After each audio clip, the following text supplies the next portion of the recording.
চলছে কোরআন তেলাওয়াতের ধ্বনি। এরই মাঝে বিসিবি মিডিয়া সেন্টারে সভাপতি তামিম ইকবালের উপস্থিতি।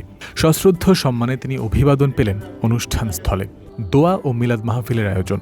বিসিবি গেম ডেভেলপমেন্ট কমিটির সাবেক চেয়ারম্যান আরাফাত রহমান কোকোর ৫৭তম জন্মবার্ষিকী বুধবার। সেই উপলক্ষে এই দোয়া মাহফিল অনুষ্ঠিত হয়েছে বিসিবির উদ্যোগে। তামিম ইকবাল, মিনহাজুল আবেদিন নান্নু, আথার আলী খান কিংবা বদিউল আলম খোকন বাংলাদেশ ক্রিকেটের পরিচিত মুখ সবাই। সাবেক ক্রিকেটার ও ক্রিকেট সংশ্লিষ্টদের সরব উপস্থিতিতে আরাফাত রহমানের জন্মদিবস পালিত হয়েছে মিরপুরে। যথেষ্ট ভাবগাম্ভীর্য বজায় রেখে দোয়া মাহফিল শেষ হওয়ার পর বিসিবি সভাপতি ও অন্যরা এগিয়েছেন নিজেদের পরবর্তী কাজে। 5+ স্টার রেটিং প্রাপ্ত দেশের সর্বোচ্চ বিদ্যুৎ সাশ্রয়ী ওয়ালটন এসি স্মার্ট কমফোর্ট এখন নেক্সট লেভেলে। বাংলাদেশের ক্রীড়াঙ্গনে আরাফাত রহমানের ভূমিকা ছিল উল্লেখযোগ্য। 2002 থেকে 2005 সাল পর্যন্ত তিনি যুক্ত ছিলেন বিসিবির সঙ্গে। দোয়া ও মিলাদ মাহফিল শেষে বিসিবি পরিচালক আসিফ রাব্বানী জানিয়েছেন নিজেদের এই আয়োজন সম্পর্কে। আসলে 17 বছর অনেকের অবদানকেই আপনার মূল্যায়ন করতে পারিনি আমরা, এবং কি প্রেক্ষাপট ছিল আপনাদের সবারই জানা।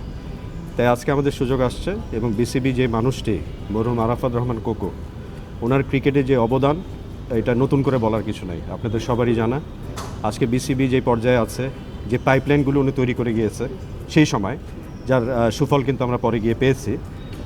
এমনকি আপনার ধরেন আঞ্চলিক ক্রিকেট বলেন, জেলা ক্রিকেট বলেন, এমনকি যেহেতু উনি বগুড়ার কৃতি সন্তান, আমি নিজেও বগুড়ার মানুষ, বগুড়ার শহীদ চান্দু স্টেডিয়াম বলেন, এরকম ক্রিকেটের অনেক ইনফ্রাস্ট্রাকচার এবং প্লেয়ার্স বলেন, পাইপলাইন বলেন, ওনার অবদান অনস্বীকার্য।